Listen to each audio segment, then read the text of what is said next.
Good evening, everyone. We're going to go ahead and get started. If you can take your seats, please. Thank you so much.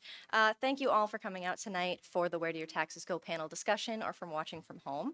My name's Emily Tompkins, and I'll be your host tonight.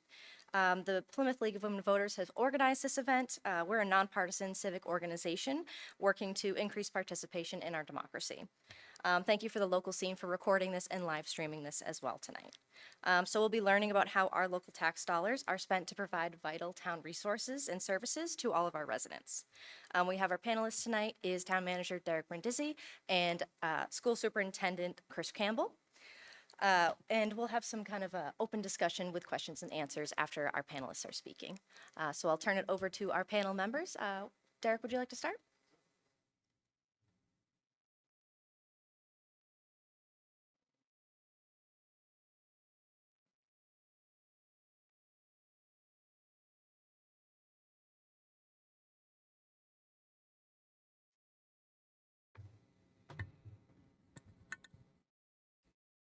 All right, good evening, everybody. Derek Brindisi, Town Manager.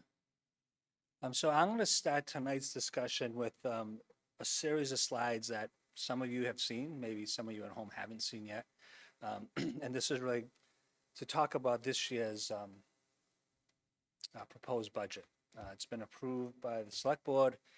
It's being worked through A&F currently, and then ultimately we'll get to town meeting.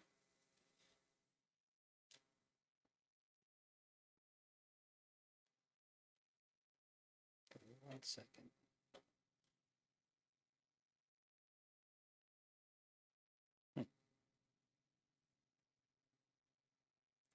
All right. So I'm going to just do a little bit of background on this, just talking about the budget, because I think it's really important for people before Dr. Campbell gets up here, and then I talk a little bit about where the tax dollars go. I think it's really important for folks to understand, how the budget is built and how it's created, and get a little bit of sense of municipal finance. So every year, Dr. Campbell and I and our finance team, Lynn Barrett, our finance director, Adam Blaisdell, the business manager, we sit with a number of school committee members and select board members, and we start the budget process usually around late August, early September time period. And the first things we really start to look at is our revenues, right? And so you can see very clearly here where our revenues come from. The vast majority of the revenues that pay our operating expenses come from property taxes. That's 73%. State aid is 11%. Local receipts are 8%. And then others 2%. And then enterprise accounts represent an additional 6%. So that's our revenues. I think we'll talk a little bit about what can we do as a community to be creative and increase those types of revenues, or maybe find other revenues. But generally, this is what we're talking about. So this year's was a challenge. So I've been here for over 4 years now, and this budget cycle certainly was the most challenging. So I want to spend a few minutes just talking about what we had to do as an administration to bring forward, working with the school committee and the select board to bring forward a balanced budget for discussion. So I'll start on the left. So when we look at new revenues, this is what we typically go through. So you see, and I mentioned at the last slide, property taxes represent 73%. You'll see here that when we look at Prop 2.5, so we can increase taxes for our residents by 2.5%. This year, it represents about $5.7 million in new property taxes. Every year, we usually plug in about $3 million worth of new growth. That's also part of our new revenues. And I'll talk a little bit about new growth later on this evening. And then local receipts at $2.8 million. So local receipts, for those that aren't aware, that's our permit fees, building permits, wiring permits, things of that nature, represent about $2.8 million of revenue. So this year, when we first did our first pass of new revenues, we said, okay, we have $11.5 million of new revenues. And that's what we did last year. We had about the same, probably a little bit less than $11.5 million in revenues. And then we look at our expenses and we say, okay, we had an agreement, I think, Dr. Campbell, this is our third year, I think. We have this 61% of our new revenues goes to the schools. The town keeps 39%. And we like that approach because what it says to both sides of the administration is that you have to learn to live within your means and balance your budget within those numbers. But what happened this past year is when we worked with the various departments, we asked them to submit their budget submittals. We asked them to submit a level service budget this past year. You can see on the revenue side, and I'll jump into this, but I just want to jump to the bottom real quick. We had $20 million, north of $20 million of increased expenses. So clearly we have a problem, right? So we got $11.5 million in revenues, $20 million in expenses. And you'll see right here the budget bust. And I'll talk about this in a little bit. Health insurance rose by 14% this year at $5.1 million. So, and then just to add to it, we have to pay this, we are statutorily obligated to pay our pension, so that's it's $1.7 million. So when you just look at those two numbers alone, that's $7 million of just two line items that represented our new expenses. So think about that, $7 million in two line items and $11.5 million in revenue. So clearly we're going to have an imbalance this year. And we did. So we had $9 million that we had to figure out how we were going to cover those costs. So then we went back at it again. We went back to the departments. We started cutting the budget, and it's really important because the select board also went through a budget cutting exercise. But before it even got to that, we had done as much work as that we could, working with our various departments on trying to cut the budget in order to bring a balanced budget forward. And so getting back to the revenue. So what did we do? We started with that $11.5 million I just mentioned. Excess levy capacity, we had to increase that number by $1.7 million. In the past, these two accounts, the nuclear mitigation account and the capital improvement account, were typically in the budget as general tax levy dollars. But this year we had to pull those dollars out and call them new revenues. And then we also did the same with roads. We had about $2.6 million last year in roads. We reduced that number to $2.2 million and took $400,000 from roads in order to balance this. And then this bottom number here, $917,000, that's our OPEB. Again, annually we would pay our OPEB into the OPEB trust fund. We would use general levy funds in order to do that, but we also pull that out of the budget as well in order to bring the total new revenue line item to $15.5 million. And so then we went back, we still have the same number of $20 million, and we had a deficit of $4.9 million that we had to cut. So to the town side, the town still had to cut $3.7 million. The schools had to go back and cover $1.2 million. At this point, there was nothing else we could do to be creative to find new revenues. So the only other way that we could balance this budget is we had to cut. And I'll talk about some of the cuts in a little bit. But again, the town cut 3.7, schools cut $1.2 million out of their proposed original budget. So just on the town side, these are some of the cuts that we made. I've talked about this publicly. There were 8 new positions proposed in IT at $700,000. There was an additional $90,000 equipment request that had to get cut. The police department, they typically ask for, I believe it's 12 cruises. We had to cut 2 cruises out of their budget this year. Police expenses at $115,000. This was a big one. I'll talk a lot about this one later this evening. The fire chief asked for 8 new firefighters, so we had to cut $600,000 out of the budget and not be able to fund those 8 new firefighters. And then you can read the rest for yourself. So the fact, and then we had 2 positions right here I just want to mention that are unfunded. We had 2 positions in the DPW that aren't currently filled. We just said for FY27 we're not going to fill those positions. And then we impose a $78,000 vacancy factor.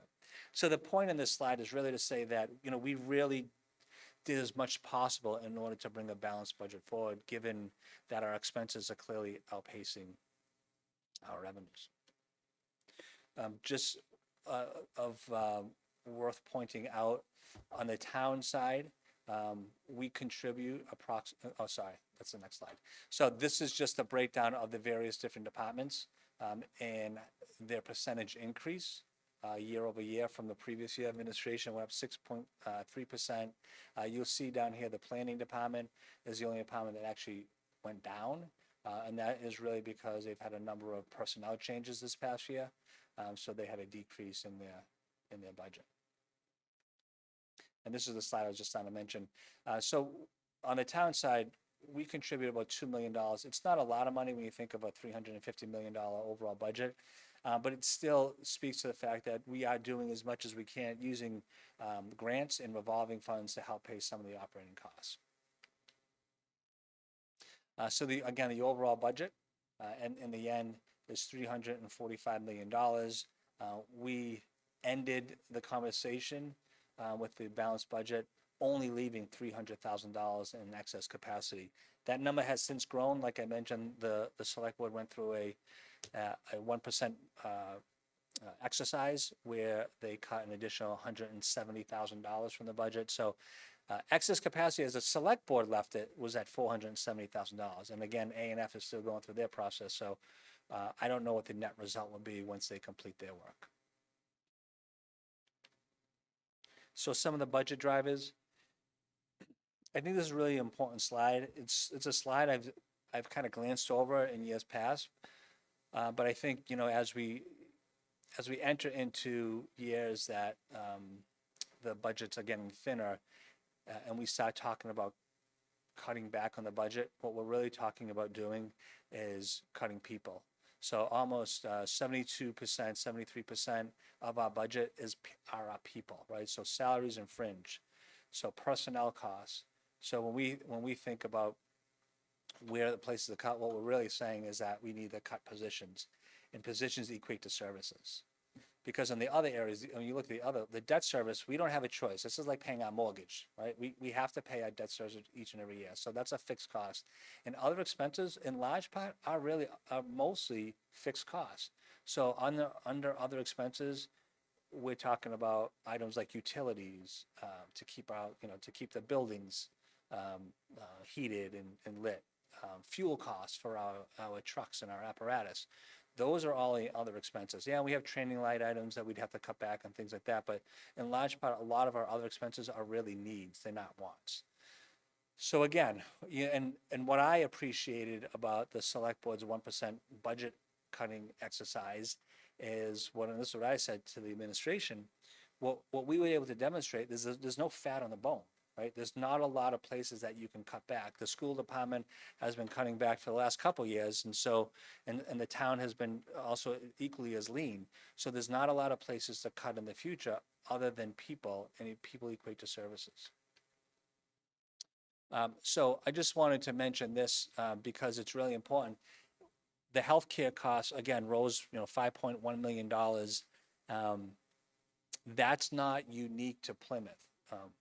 The CEO of BID Plymouth was at this podium in early January talking about the expansion of BID, but a question was asked to him about their health insurance premium increases, and his response was it went up by 30%. The hospital's health insurance went up by 30%.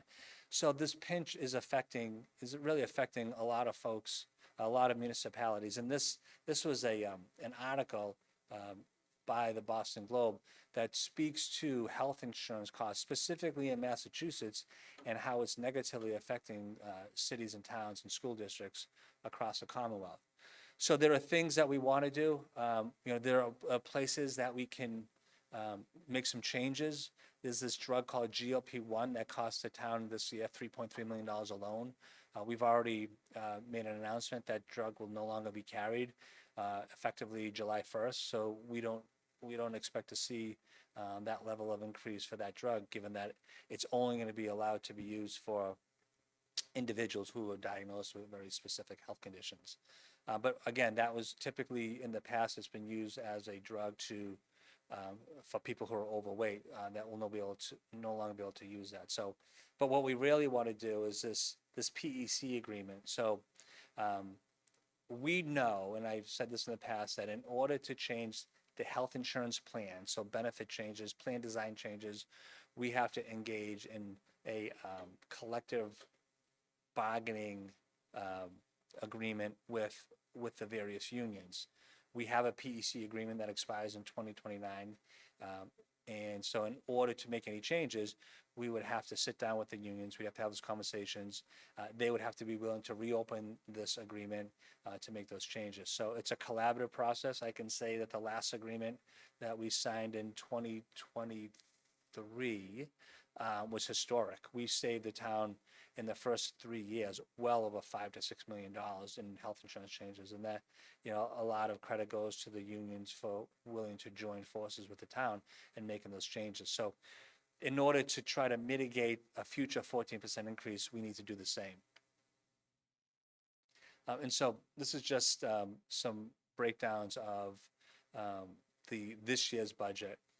This year's budget, the town represents 44%, the school represents 56%. So I'm going to spend a few minutes just doing a little bit of municipal finance 101. I mentioned excess levy capacity. So you can see excess levy capacity just a few years ago was a little north of $10 million. So what is excess levy capacity? The best way I like to describe it is to me, it's like a home equity line of credit, right? So you have value in your home, right? That if you ever need it, you can tap into it. You don't have to use it if you don't want to, but if you want to fix your roof, then you may want to tap into $20,000 of excess levy capacity, of your home equity line of credit. But once you tap into that $20,000, you have to start paying the bills. And that's what excess levy capacity is. What you have $10 million of taxation that the town could take advantage of if they need to pay their bills. But once you do that, then people's taxes go up. And so you see that over the course of time that we've had to use more and more of that excess capacity in order to pay the bills. Going back to my original slide, that our expenses are outpacing our revenues. And so you'll see that we entered this year's discussion with $2 million of excess capacity. Currently, we're at about $470,000. So new growth is really important because that's our second major line item when we look at new revenues. So what is new growth? It's really new construction, new expansion, people pulling building permits, all that increased value in the town contributes to our new growth, and we can tax on that. But what you'll see new growth trends right after COVID, a lot of construction took place. We had really high new growth, north of $5 million, and all the excess new growth that wasn't budgeted would fall to excess capacity, which is why we would see really high excess capacity. And what you're starting to see is that new growth trend is starting to slide down.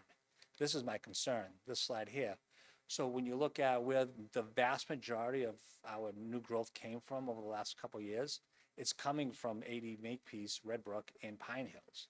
Right, so almost 50% is coming from those two developments. And what do we know about those two developments? They're nearing their end. So that is another alarm that we're starting to pay attention to. That $3 million, if that drops to say $1 million, that's going to negatively affect our new revenues.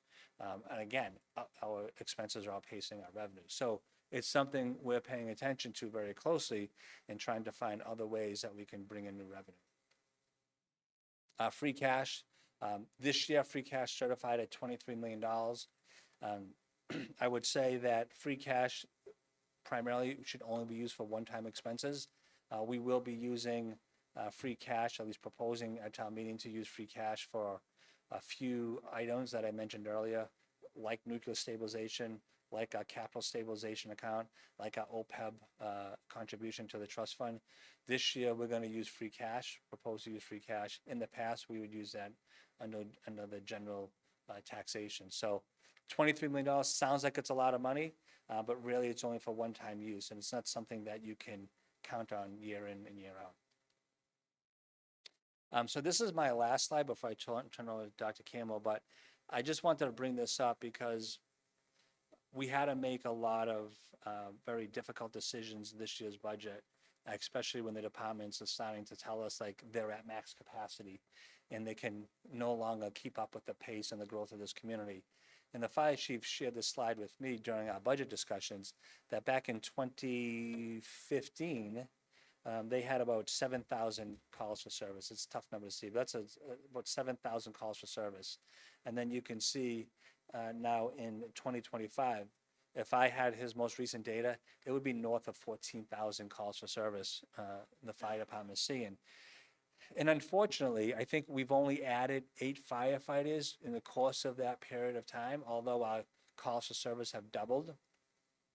And so a lesson learned in this is that, as the town takes on these large developments, we need to be investing in our departments like public safety, for example, because a lack of investment in this department has created this problem.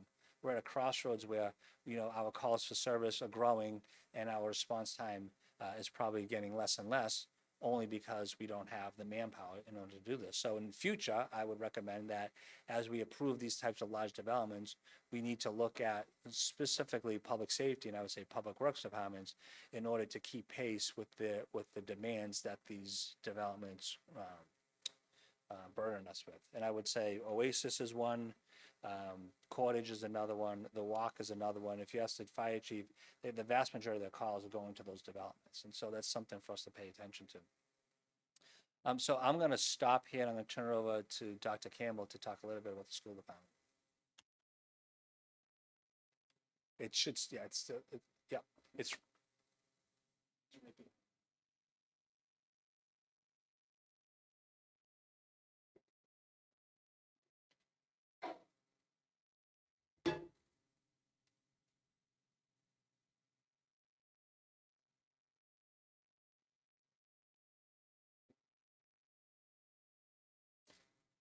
Good evening, everyone. Chris Campbell, Superintendent of Schools. Really thank you for hosting this evening and thank you for being here. I hope that, well, first, just a couple of housekeeping things. All the slides that I put together today can be accessed as a one-page handout. If you did not see it over in this table, feel free to take some and share them with your neighbors. And I'll explain this at the end, but really all the slides can be accessed from this top link as well as the QR code. We've also included a link to our current budget so you can see our FY26 operating budget. And the last link on this would take you to a series of videos. We did an 8-video series last year, kind of breaking up our budget, what makes our budget, some of the drivers, the large drivers. So that can give you some additional information. Those videos are about 2 to 3 minutes each. So not a long, a long series, but important, I think. So again, thank you for hosting this. I hope that, my goal with this presentation is really to show transparency, how we aim to be good stewards of our taxpayers' dollars, the value in our educational system, the value in the dollars that we spend, and that investment that we do. I feel strongly that strong schools build a strong community, lead to a strong economy, help with our property values. So, I've always been, this is my 18th year here in Plymouth, 6th as superintendent, and I've lived here for 26 years and always appreciated the support that we've received from the town for our education system. So it's a wonderful system, and it's, due to the town meeting members and everyone else who's backed us. So I really do appreciate that.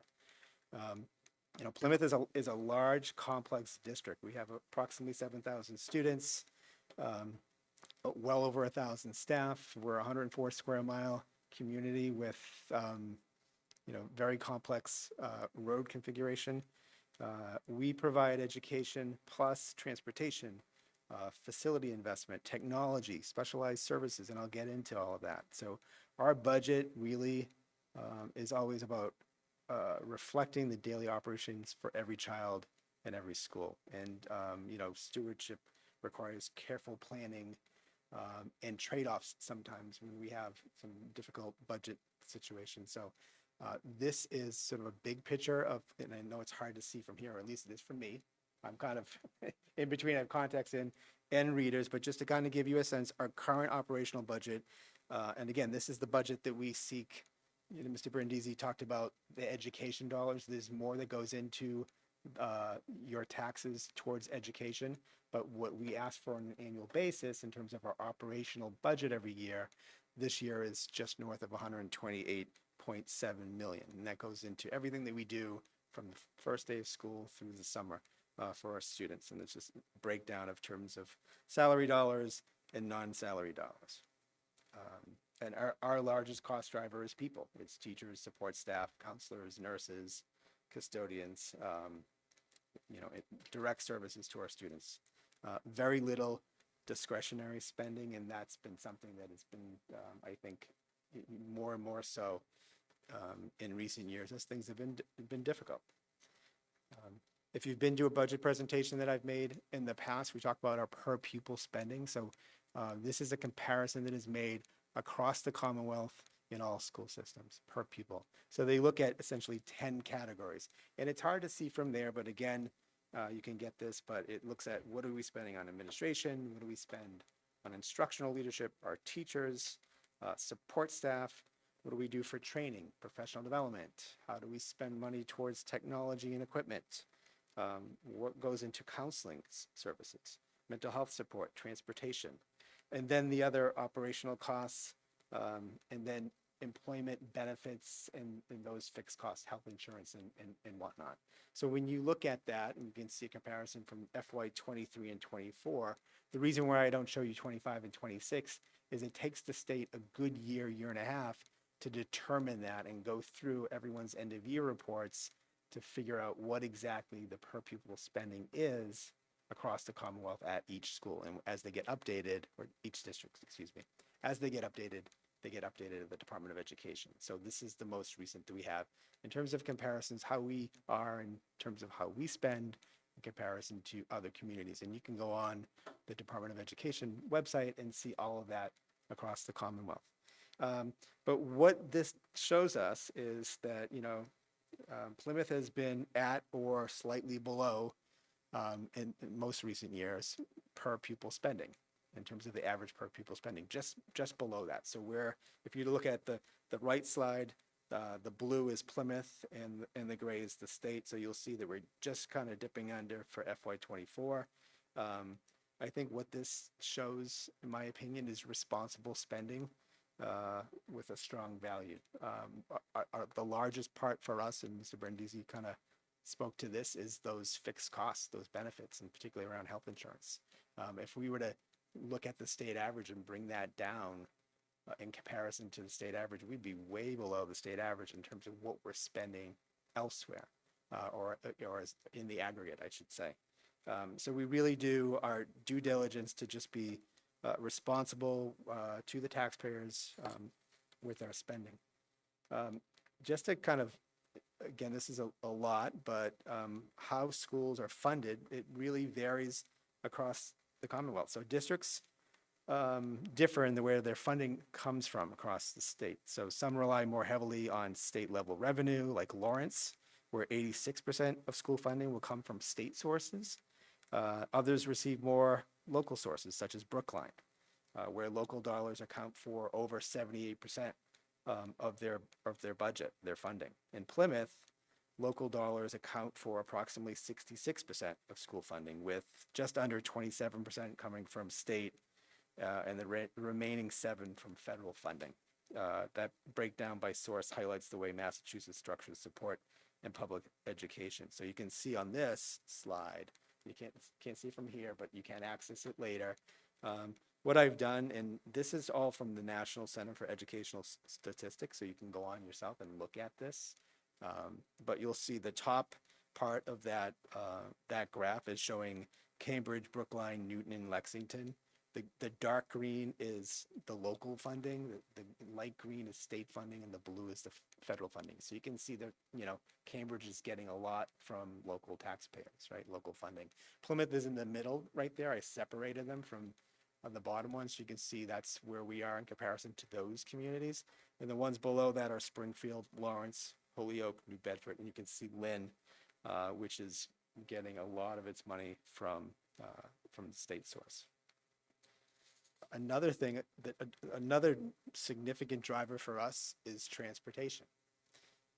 We are, as I said, we're just over 100 miles, I believe, as a community. And I've said this is a suburban community with an urban fringe and rural conditions, meaning that our buses are traveling 4,729 miles per day, which is equivalent to going cross country. To kind of give you a sense, more than a cross country trip every day. We have 65 buses going for the high school, and then they go back out for the middle school, and then they go back out for the elementary, and it's over 4,700 miles a day. So that takes a large fleet. That is a significant expense for us. So just to kind of put that in perspective in terms of transportation. We're also obligated, which a lot of people don't know, for other forms of transportation. Special education accounts for just over 3.6 million of our budget. So for students that may need specialized transportation, they could be in a wheelchair, they may be educated in a school within our district that has a specialized program. So we're obligated, legally obligated to transport them, say, from the north part of town to the south part of town, because that's where the program is. We're also obligated we have approximately just under 100 students that receive special ed services outside of the Plymouth Public Schools. So these are students with very complex neurological medical needs that we just can't educate. We don't have the collective resources to meet their needs. So they get educated in other programs. They're quite expensive, but we're also transporting those students on an annual basis. So that adds up. We're also, responsible for vocational transportation, charter schools. So any charter school, any Plymouth student that's in charter school, we're transporting those students as well, and that's coming out of our operational budget. McKinney-Vento, that's homeless. Those are the homeless students. So we're also responsible for transporting students that are homeless, as well as students in foster placement. So when you look at our total budget for transportation, we're just shy of $11 million. FY26 is $10.9 million. So it really, again, it's driven by student needs, our legal requirements, and the geography.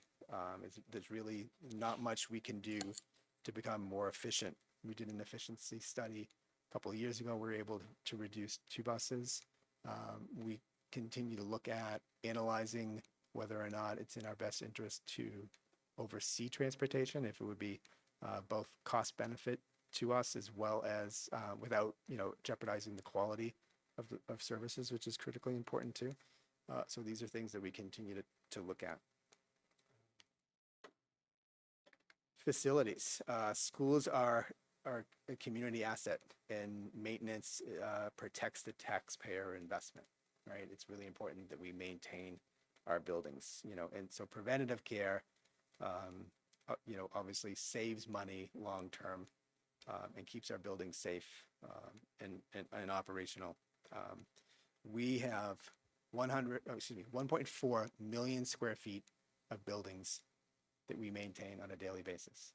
Imagine that. So both of our high schools are 250,000 square feet each. So 1.4 million square feet maintained daily. That's equivalent to about 24 football fields of indoor space when you compare it to something else. And we also have 323 acres of grounds that we maintain, which is about 245 city blocks.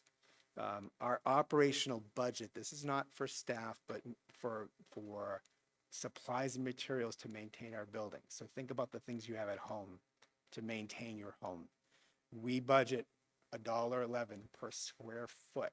So we have approximately a little over 1.4 million that we have in our budget allocated for facility maintenance, supplies and materials.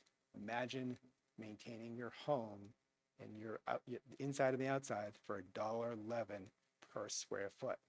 That's pretty lean, right? So, we do our best, and we have a phenomenal team. I just wanted to point that out because I think it just shows, just how responsible we're trying to be with taxpayer dollars. Another thing that is important is special education. So when I first came here, as I said, we're about 7,000 students now. When I first came here, we were about 8,000 students. So we've seen a decline in enrollment. It's leveled off. It's actually projected to go up slightly. We did an independent enrollment analysis as well as through the school building authority and anticipate that going up in the future. But we've been consistently in the low sevens for the last several years. But we have buildings that were built for more originally. But if you were to go into our schools, with the exception of 2 classrooms at Manomet Elementary, you will not see a vacant classroom. In fact, you will see some constraints in our schools, and people might say, "Why? How is that possible when you have 1,000 students less?" Well, the reason is that we've invested in special education. So we have a very comprehensive pre-K to post-secondary special education program in our district. So if you were to go into our preschools, you will see programs for students with particular disabilities. You'll see the same model in our elementary schools, our middle schools, and our high schools. And we also have a program for students that graduate, that are eligible for education until they're 22, do a lot of community-based job coaching. That's out of Plymouth North High School. So that's an investment. All of that, Project Growth was here, but 12 years ago, a lot of those programs weren't here in Plymouth. So what would we do? We would send our students elsewhere to be educated. That's not in the best interest of them as a member of this community or their families. And it's also very expensive, right? So so strategically, we look at how can we invest in special education because we have the availability of space and keep kids in our district as much when appropriate, right? So by doing that, we've invested millions in dollars, but we've actually, conservatively speaking, with the 280 students that we educate in our programs, are reducing our potential cost by upwards of $10 million, because some of these programs, on average, is $120,000 per student to educate them in a private placement. Not to mention the transportation costs that go with that. So by trying to invest locally and build comprehensive programs in-house, we can educate our kids in their communities, but also try to reduce those costs. And we have a great team. And I said this before when I showed sort of the overarching of our budget. It's primarily staff. If I were to show you our FY27 proposed budget, our budget for next year is proposed to go up 3.4% over our current year. Our non-staff dollars are going up 0.8%. So that's anything that's not associated with people. That's our contracts, that's our transportation, that's our special ed programs. So we've reduced our spending in our non-staff dollars to maintain our investment in our staff, because we really feel that our staff is the most critical part of our operation. Between our teachers and paraprofessionals that are supporting our students in terms of instruction, our administrators and administrative assistants, really addressing a whole host of things. I could go on about all of the mandates and safety and security and other things that our administrators are responsible for, coordination and communication, security and security receptionists, and our custodians and facilities department, as I mentioned. So it's critical that we maintain those staff and have reasonable class sizes for our teachers to address the needs of our kids. So class size is something that is really paramount to us. So really trying to provide as much individualized attention as we can. Student safety, making sure that we're not jeopardizing that. We're very fortunate to also have 6 school resource officers across our districts and have a great partnership with the Plymouth Police. They're the fabric of our community as well. Supporting our English language learners and targeted interventions. So it's really, staff is critically important to us. This is just a breakdown, if you want to look at it later, of like where our staff are. So we have about 364 English language learners. We have about 1,600 students who are receiving special education services, and just over just over 7,000 students, and this was as of January 22nd when I put this slide together. And if you were to look at all of our licensed teachers, these are our teachers or specialists that are working in our classrooms with our kids. We have 590.5, well over that. That's an FTE, so we have lots of staff that maybe half-time. That does not include paraprofessionals and other positions, but just the teachers that are working with the students. So, and down below it kind of gives you a breakdown of the paraprofessionals, custodians, and whatnot, just to get more information for you. Another part that I think is that we invest in, and again, this is in our operational budget, is our technology to support modern learning. So this gives you a breakdown of the technology support that we have in terms of the amount of desktops, laptops, Chromebooks, our servers, both physical and virtual servers now, really replacing the physical servers, and just sort of a list of the hardware that we have. The middle image kind of gives you the volume of we call tickets, like service calls from August to January 8th. This is so over 1,700, almost 1,750 service calls. And in terms of the staff involved in those calls, we have one systems engineer, an assistant tech systems engineer, 4 technicians, a computer tech, and an administrative assistant. So when you look at, you have 5, 6, 7 professional staff working to support all of that technology. And yeah, our network is never down, and they're keeping us safe from external issues. So really appreciative of the work that they do. Another investment I feel so proud of in this community is our college and career readiness, and it's particularly around advanced placement programs and our CCTE programs, or our college career technical education programs. So our advanced placement courses, we have students that are taking college courses in high school, and if they receive a certain grade on those, those are college credit. When they go off to college, we have many students that will forego an entire semester of classes because of how well they did in those classes. When I first came here in 2008, we had about 65 students at one of our high schools that were taking AP classes. We have upwards of 450 in that same school. So we're getting students college ready, and they're also getting college credit while they're at it from their teachers.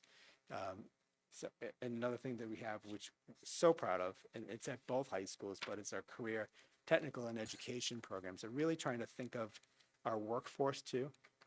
Quickly, these are the advanced placement courses that we offer, just to kind of give you a list of how students can earn college level experience and potential credit while still in high school. So that's a list of courses across all subject areas. But in terms of our career and technical education programs, between North and South High School, we have just over 1,000 students participating, really working on building our workforce in healthcare, construction, engineering, and technology. Many of these students go on to higher ed or advanced degrees or certificates, but a lot of these are licensure programs where students are going out and they're working in this community and elsewhere. Culinary arts, early education and care, this is like preschool, electrical, graphic design and communications, medical assisting, auto collision and repair, allied health, our students become licensed CNAs before they leave high school, engineering technology, facilities management. A lot of students actually go off to Mass Maritime out of this program. Marketing, which is at both high schools, computer aid drafting, CAD.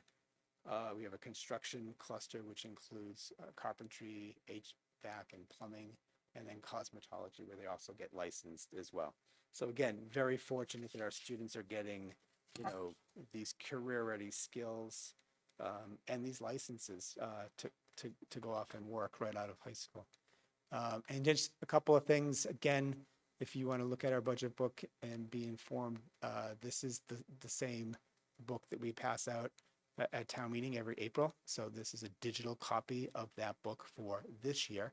We're currently finalizing the one for FY27, so feel free to look at that. And then also, please excuse that image. It's a terrible image of me. Very tired that day. I remember that day. But you can go on there. You can see, as I said, Dr. Blaisdell is our school business administrator. We both look like we're staring off into space. But seriously, there are 8 videos that we put together that go into greater detail about some of the things that I talked about and other things as well. So thank you for your time and look forward to any questions you may have.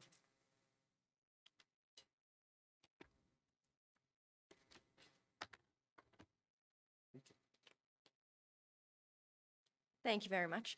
Derek, did you want to give any other presentation on maybe that graphic? Yeah, so can we pull it up? Can Yeah, we that'd pull be it up on the website? Yeah, give me a minute so I can pull that up.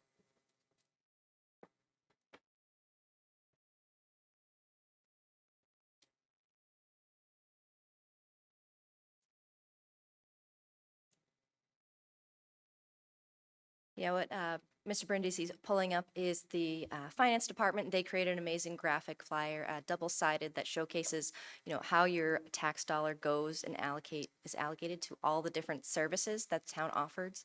So whether it's Center for Active Living, the libraries, fire, police, the sewer, so many different areas, services that we may not see every day, but impact us in our daily lives. So I really love that graphic because it kind of gives you a visual of all the different things that make up how we spend our budget. So I'll have Derek speak to that for a moment.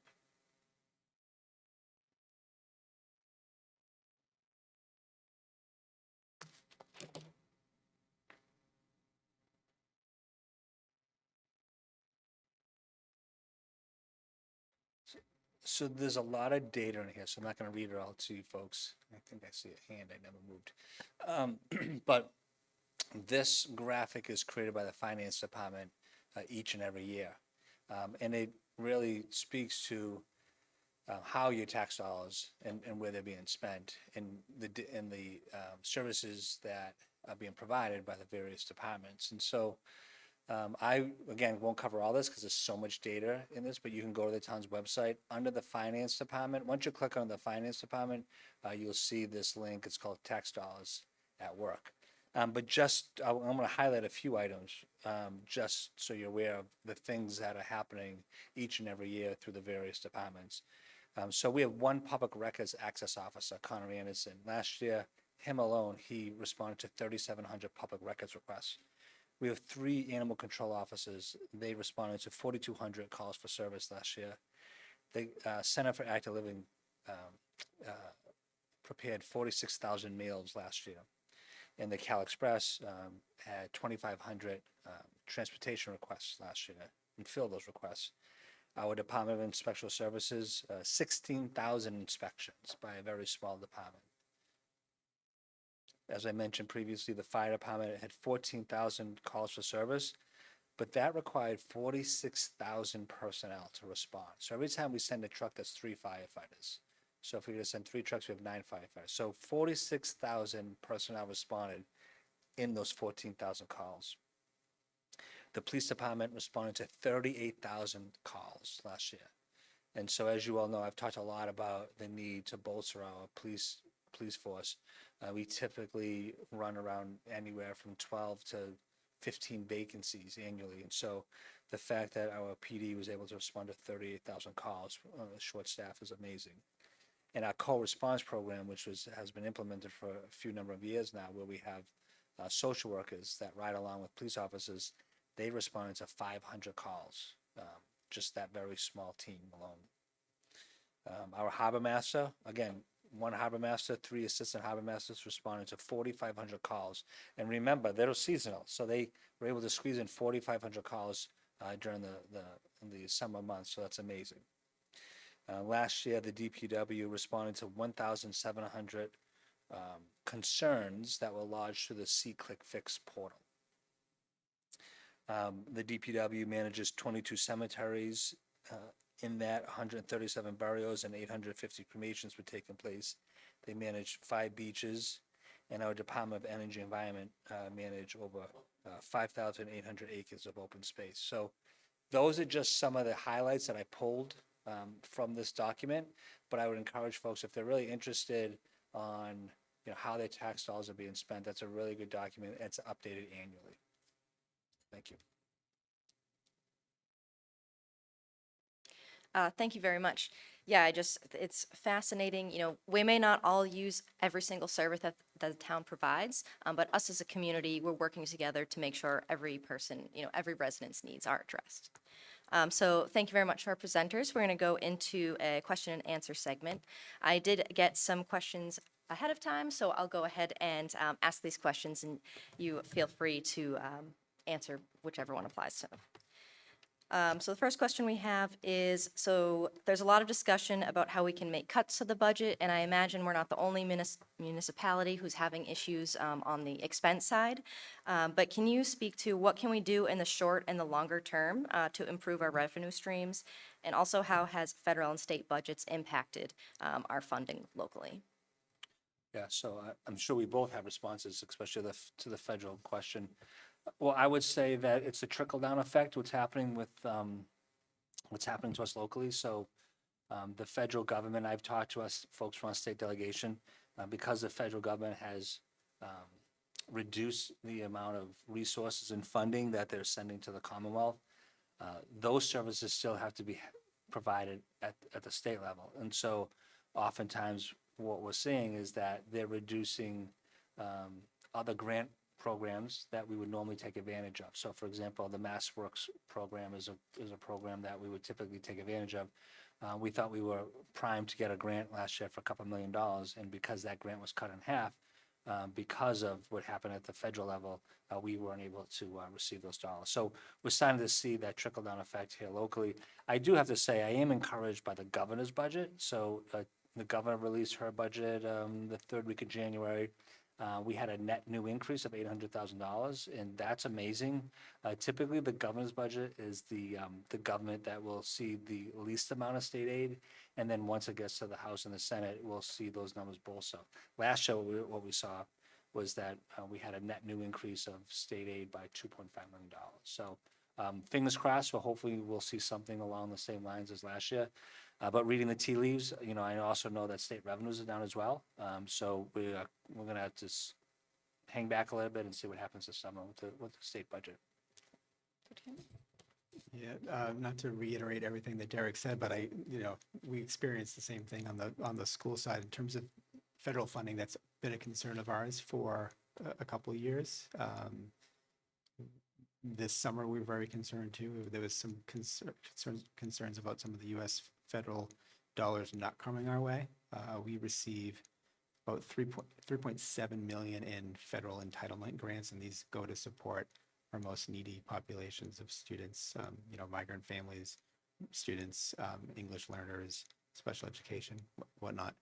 We did receive those funds, but we're always planning for the worst and hoping for the best. We've been very strategic with what we prioritize those funds for, really trying to avoid using those particular grants for personnel, because at very best, they've been very flat for many, many years. So as contracts go up and demands go up, that's really a reduction. So really be mindful of that. We've also been very aggressive with competitive grants. We're currently probably operating just shy of $11 million in grants, both for this fiscal year and the last. But some of them will carry over from prior years. So again, trying to use dollars elsewhere as much as we can, get very competitive, and just work as a team to try to do the best we can to again plan for those uncertainties as much as we can. Well, speaking of planning, when the town's comprehensive plan is finalized, how will this be used in decision-making for the next 10 years in town? There's a lot of complaints that the last master plan sat on a shelf, so how are we going to, implement the great ideas that are coming out of this new iteration? I think it's going to start with the Master Planning Implementation Committee, right? So that's a good logical first step, which we didn't have the last time. So this committee, in my mind, is really going to hold the administration their feet to the fire to make sure that a lot of those are implemented. And we just had a a meeting with the planning board, the select board, and the Economic Development Foundation to talk about taking pieces from that master plan. So you're already starting to hear conversations about what's in the master plan that we can start to implement right away. And I think what I heard most often was that we really have to look at our zoning and doing a zoning analysis, because there probably are opportunity parcels out there that aren't zoned correctly that may be prime for future economic development. Excellent. And again, still in that same vein, balancing development and sustainability and our open space. So there's been talk of, the role of the Plymouth Economic Foundation in town decision-making, and, its goal is to develop economically our town. So can you speak to, how that kind of works, that relationship, and, some of the things that the Plymouth Economic Foundation has done to benefit the town? Yeah, so I serve as one of the board members on the Economic Development Foundation, and so for those folks that aren't aware, they're a 501c3, they're a nonprofit organization. They were created over 20 years ago to help the town, assist the town in creating those economic development opportunities. And 3 seats were created back then, and I believe that those 3 seats, both the chairman, the town manager, planning director, were created to sit on the foundation so that the town had a voice in the trajectory of economic development and the path that it was going to take. So the foundation, at least I can say on my short time on the foundation, I've really encouraged them to be more public on the things that they're doing. And so one way to do that is to put their goals on the website. And so they started to do that this past year. This year, we've been working with them. They are going to fund a study for Memorial Hall. We all can agree that Memorial Hall is a centerpiece to the vibrancy of downtown. If you talk to restaurants and retail shops, they will tell you that when there's a show happening at Memorial Hall, their revenues go up by 50%. So we want to work with the foundation to help identify the future of Memorial Hall. So that's one thing they're working on. They're working on smaller projects like a facade improvement program that's coming up this year. They've worked on the Blue Future Conference the last 3 or 4 years, which is extremely successful. They started the the Children's Fair, which has been taken over by the school department because that's been extremely successful. So they've done a lot of positive projects here in this community. I know they get a black eye for what happened at 71 Hedges, but I can tell you, and it's been said, that they carried out the wishes of town meeting. And so for that, I think that they deserve credit for carrying out the wishes of town meeting. Thank you. So back to relating to both of your positions, the split between the revenues for the town and school, is that like on par with other municipalities, or how do we compare? That's a good question. I would say it's probably comparable. I'd have to. Yeah, I would say in my experience, I've worked in multiple municipalities. The school department is always the larger as far as the number of staffing compared to the town side. So they're going to always get a lion's share, of the budget. So I think a 61-39 split is appropriate. And I think in some districts you'd see probably more on the school side than even more than 60%. Interesting. And then also, we don't want to be doom and gloom, but there has been, fears and conversations about us approaching the need for a Proposition 2.5 override. And so can you again just kind of briefly explain in layman's terms what that means, what would lead us to having to make that decision, and just start there. Sure. So I'd start by saying this town has never seen a Prop 2.5 override, and that's because of the nuclear power plant. So when the power plant was created, the vast majority of the revenues that I mentioned came from the power plant. And so to a certain degree, I would argue that the tax rate, the taxes was artificially low because of a major subsidy by the nuclear power plant, which is why I think that spurred growth. A lot of folks saw that we had low taxes here in Plymouth because of the power plant, and a lot of folks moved here. They raised a family here because of that. And so here we are now that the power plant is closed. Like I mentioned earlier, the vast majority of our revenue comes from our residential taxpayers. At some point, you get to a tipping point where the excess capacity that I mentioned earlier is at 0, and our revenues cannot keep pace with our expenses, and so then we have to make very, very difficult decisions. We have two choices when our revenues outpace our expenses and we have no more excess capacity. We can lay folks off, and that will affect our services. So those are service cuts. Or we do an override where we go to town meeting first. Well, I guess we go to the select board first. They would then approve an article at town meeting for an override. Town meeting, in theory, would approve the article for an override, and then we'd have to go to the ballot. And then we'd ask all the voters to determine whether or not they agree with raising taxes above the 2.5%. What you see in most communities that do overrides, and you've seen a lot of overrides in the last couple of years here in the South Shore, is they typically do an override that'll last anywhere 3 to 5 years of the operating budget. So they don't do it year to year, but they would do it for at least a 3-year window, so that they don't have to keep going back for an override request. And they wouldn't use all that money, so they would only use what they actually need year over year. And this may be very difficult to project, but is there, a timeline where we think we'll be having to look at that? So I would say that if you asked me this question, the Plymouth Independent asked me this question last April when we talked about FY26 budget, that I didn't think that we were anywhere near the override conversation, because working with the select board, we built in a lot of protective factors around the budget. And a lot of those protective factors I mentioned this evening, we had to use. So say we had 5 protective factors, we used 4 in 1 year. And so that, I think, was unpredictable. And the reason being is because no one predicted we were going to see a $5.5 million health insurance increase, right? And so that was really the budget buster. So, I think that what we need to do is we need to try to mitigate or rein in health insurance costs. We have to be mindful of what services we desire.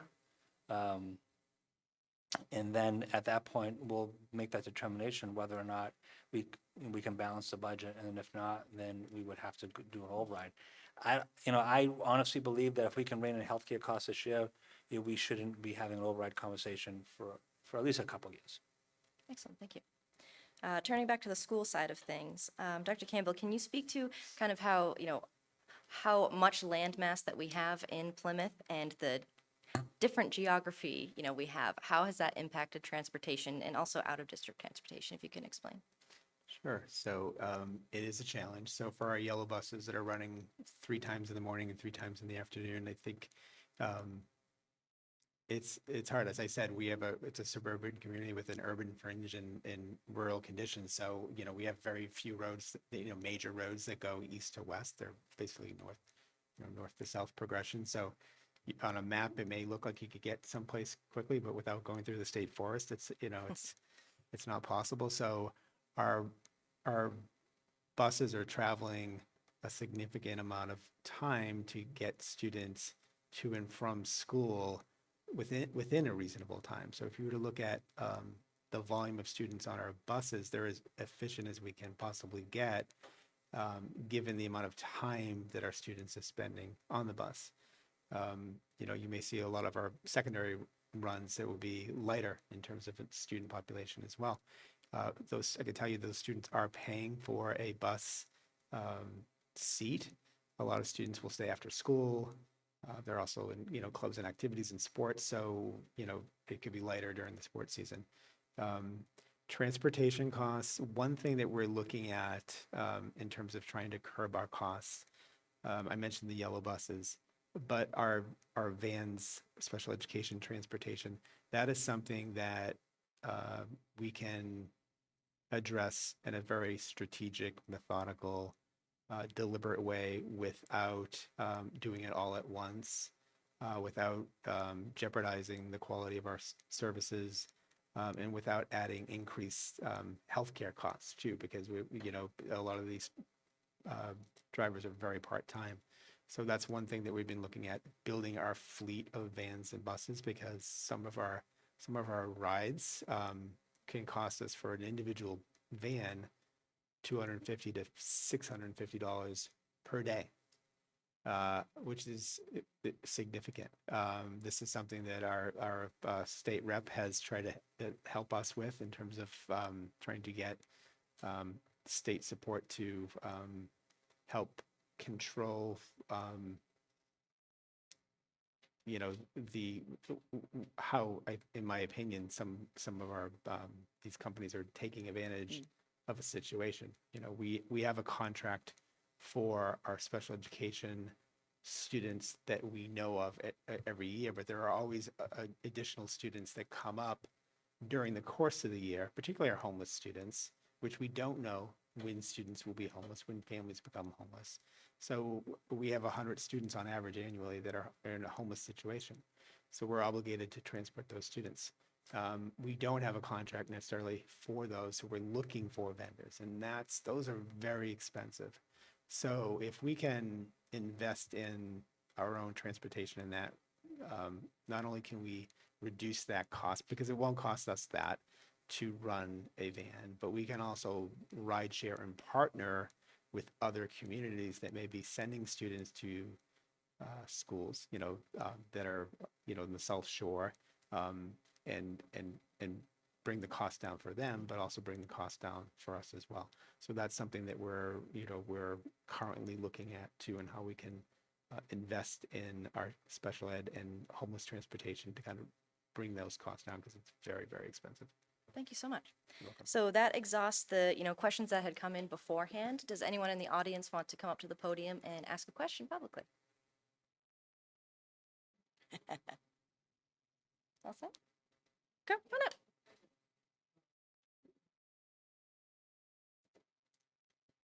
Hi, thank you. That was terrific presentation from both of you. Thank you very much.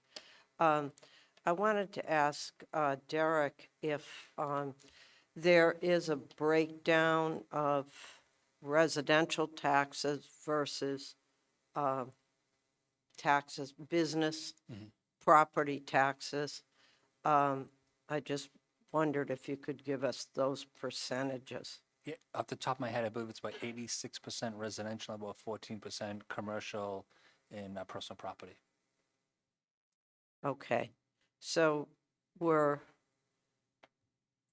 hoping that we can attract more businesses to our town. And maybe you could speak a little bit more to that for us. Yeah, so I mean, I think that's the hard part. In my short time here, we've really tried to market the town for various industries. So, for example, we were working very closely a couple of years ago with the Board of Health so that we were become bio-ready. So, there's various levels of being bio-ready to try to work with the life sciences industry. And so we did that in hurried fashion because we thought that there were some businesses that wanted to come here and bring life sciences, and that didn't pan out.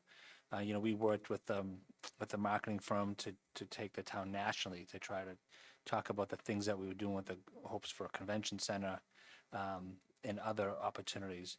So we've been working on that front, but I think part of the problem one of the problems, there's a lot of problems, but one of the problems that we've had is that there's really, when we look at the parcels that are available for commercial development, there's only like 3 of them. There's only like 3 major parcels that you can really use for economic development. So that goes back to my point earlier about doing a zoning analysis to determine what are some other opportunity areas that we should rezone for those. Folks talk about height restrictions. I don't quite frankly think that we should worry about height restrictions right now. I do think we need, and I've talked to Selectwoman Quinto about this. In fact, she brought it to my attention. We need to look at doing a downtown strategy around economic development. And so, with her encouragement, I've been trying to work with the foundation to look at that as well, to hire a company to come in and do it. There's parcels downtown, in my mind, that are underutilized, and we should be repurposing them. But those are going to be difficult conversations. So I'll pick one, just not to be too controversial, but we have a big parking lot, right, that overlooks the harbor, and that's where buses park. I mean, that's a waste of a parcel of land that we could be using for economic development that companies would come and they would love. And we can always relocate parking in different places, but those are difficult conversations because folks aren't used to that. How come we're getting rid of our parking lot? And, we could be putting a hotel there, for example, or mixed use development there, for example. Those are things that I think we need to look at. But all requires, anything we do requires town meeting action, right? So we all can agree on that. So, trying to mobilize town meeting members to understand the vision where we're trying to bring this community, I think is another challenge we're gonna have to undertake as well. Is there anything in the pipeline right now? Well, there's a number of things that are in the pipeline. What happens to them, who knows? But right now, I can tell you Boston South is gonna come back, right? So we'll be hearing from Boston South in the next 6 months over at the Woodlot on Long Pond Road.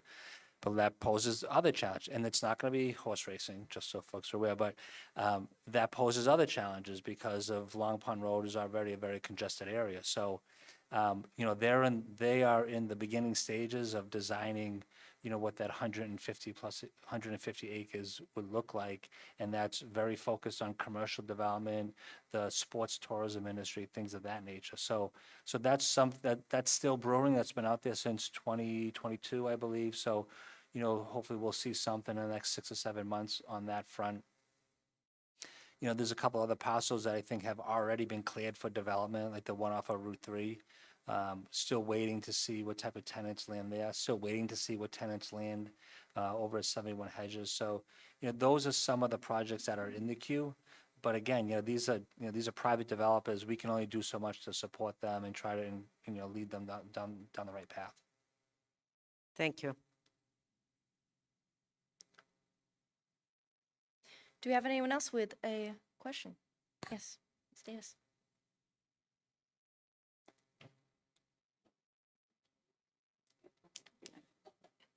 Ginny Davis, Precinct 4 rep. This is really something, I was driving up to the, what used to be the mall, and all the places that we now have apartments were commercial land. And I'm just wondering into the future, I mean, it kind of broke my heart that we see apartments where there should have been buildings and industry, and it was our and we've kind of in some ways run out of commercial land, and we have these apartments that are also a great burden on our fire and our police department to a frightening amount, and yet we can't afford to really have them safe. So I'm like, how going forward in the future, how can we prevent this, that 40Bs have so much power that they were able, when we couldn't decide how we wanted to use our industrial land, 40Bs took over. And I know you don't have the answer, but how can we think about, how can we change this going forward? Because that's the questions that we're all asking. And we don't want to see our woods torn down. I mean, why? We already have this land that was supposed to be commercial. Right. And some of it we've lost, but can we not keep losing more of it that way? Thank you.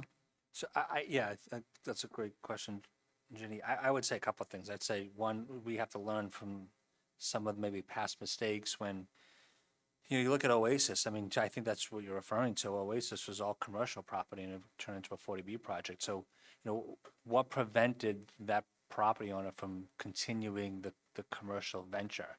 I don't know that, but, was this something the town could have done better to encourage them to continue commercial development? But here we are, right? So we're really close to the 10%. I think we should be strategic, and I say we, the select board, on working with developers, because if we can get to the 10%, then we can be very mindful of boxing out future 40B projects. We already have some areas that we know we don't want the 40B, but they're there. So like Oasis, do you encourage them to continue to build there since they've already made that a residential area, and that gets us to a 10%. And I would say that although, maybe I was a little skeptical when the Atlantic Country Club was for sale, and the select board did a great job of preventing that sale to go through and preventing that from being a 40B. But you got to do the math, right? That was a $20 million acquisition, and I can tell you right now, talking to the fire chief and police chief, the fire chief told me he would need another fire station. If that 400-unit 40B project was built, he would need another fire station down in that area. That's $20 million, right? So when you do the math real quick, $20 million for new fire station, apparatus, and then funding firefighters in perpetuity down there, $20 million acquisition of Atlantic Country Club isn't a lot of money anymore, right? So I think that we have to really think long-term. And I remember, like, when I was here, when I started back in 2022, I was thinking, we gotta be 20, 30, 40 years out in our thinking. And I think we need to do that. We shouldn't be just thinking 1 or 2 years out. We should be thinking, how much is this gonna cost us in 20 years from now? And stop being short-sighted, because we always go to town meetings and say we can't afford that. It's gonna cost you money in the long run with some of these projects. So those are some of the things that we talk about on a regular basis with the board members, and trying to be very strategic on, how we make decisions.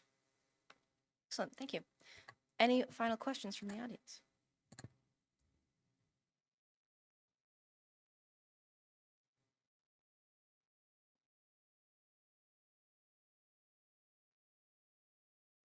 Pat McCarthy, Precinct 18, former, almost 30-year town meeting member. One of the things that Derek mentioned briefly, in the rezoning issues, and when it comes before town meeting, there was one vote, and I know you said height restrictions wasn't really that important, but there was an article, some of you here probably might remember this, going before town meeting to raise the height restrictions in the industrial park to attract more usages of like insurance type buildings, et cetera, or that type of a building where you wouldn't be spreading over the asphalt and et cetera.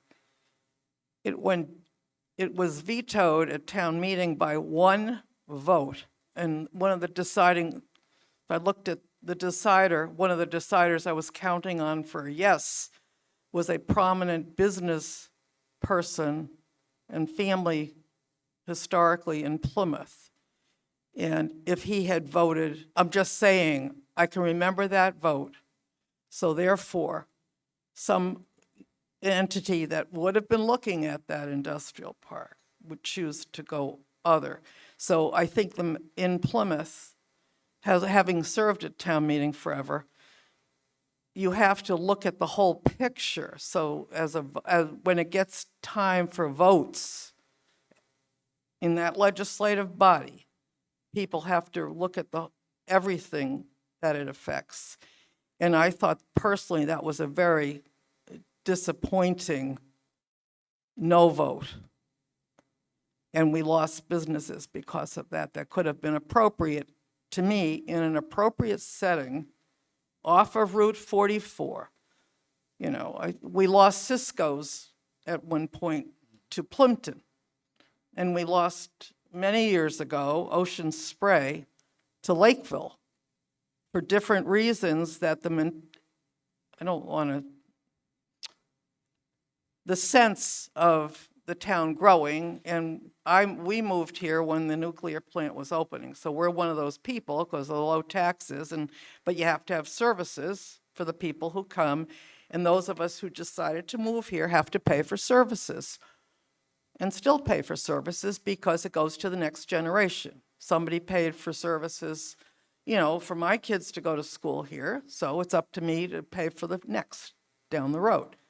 So you can't have it both ways. So you pay for what you get. And I grew up in a town in New York that we had leaf collection when I was growing up. I didn't know you didn't have leaf collection. And I never went to public school. So, best school system in the country at the time. But I went to all Catholic schools, whatever. That's just the way it was. So it's always amazing to me that people want services, but they don't want to pay for them. So you got to pay for them. And historically, and I don't know if Ginny remembers, I thought back in the early 80s we did one, and I can't find the history on it, though, that's the problem. We had a vote for a override for Save Our Services. It was for raises for school, police, and fire department raises. But I haven't been able to find that historically. So every time I thought we had one override in Plymouth. But that would take a lot of research. We don't have the time to do that. But that's just my take on, you have to educate the public, especially down to the town meeting members who do the voting. You're 100% right. I mean, but we get those phone calls every day, Pat. We want more services. We need more this, we need more that. I'm always being pulled in different directions because I'm like, well, I know you want more services, but there's a cost behind that. So, so you can be my proxy at town meeting, because if I say that, I'll get booed. But that's my, when I hear people complain, it was like the sidewalk issue last week. I mean, Bill, what a good presentation. Kudos to him from DPW. He hit every nail on the head. You can't worry about the sidewalk if you need emergency services and the fire department can't get down your street. So I'm sorry, but the businesses downtown or the people who own a house and they have a sidewalk in the bylaws, you shovel your sidewalk. So, but that's when you need the services, That's right. you need the services. You need the fire truck that has water in it, because I have a well. So when it comes to paying for services, I'm preaching to the choir here, but I'm just saying that I don't know how you help people understand that better. I mean, the league tries to have educational programs, et cetera, and people watch, but you have to really, it's a one-on-one, at town meeting, it's a one-on-one. Thank you. Right. Thank you. Yes, we certainly are up against some challenges.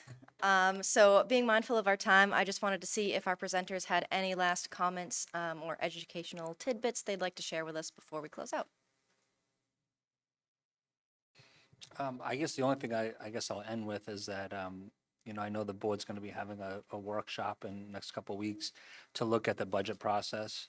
I think a number of folks learned a lot with this budget process. They thought this budget was a moving target. It was to a certain degree because of the health insurance mostly. So, we'll be looking at the budget process and seeing how we can make some modifications.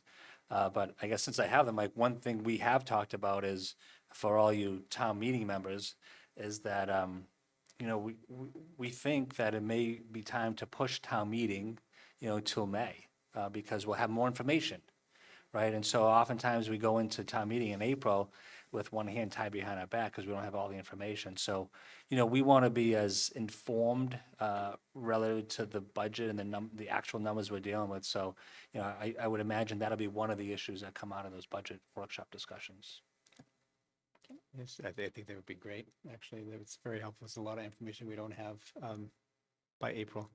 And just lastly, I would just say that, we continue to try to be responsive to the needs of our students, but responsible to the taxpayers. So, and we're also, and I know I speak for the school committee, when we're always open to looking at how we can do things. And we've always, in my years, we've always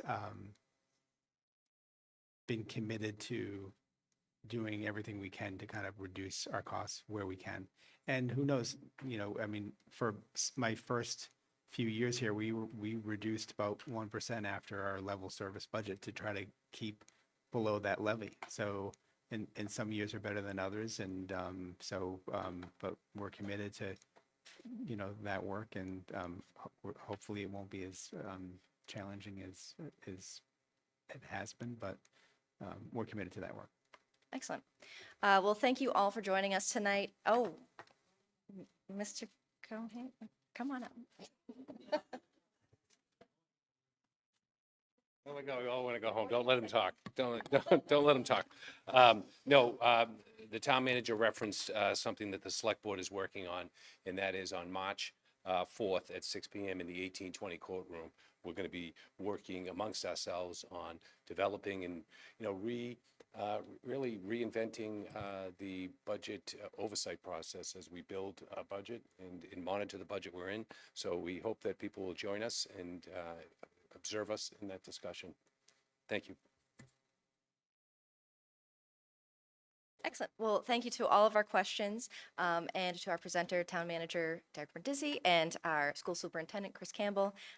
And this will be posted on the Plymouth League of Women Voters website, as well as the graphic for the tax dollars spending, which is also available on the town website. So thank you all, and this event is adjourned. Thank you very much.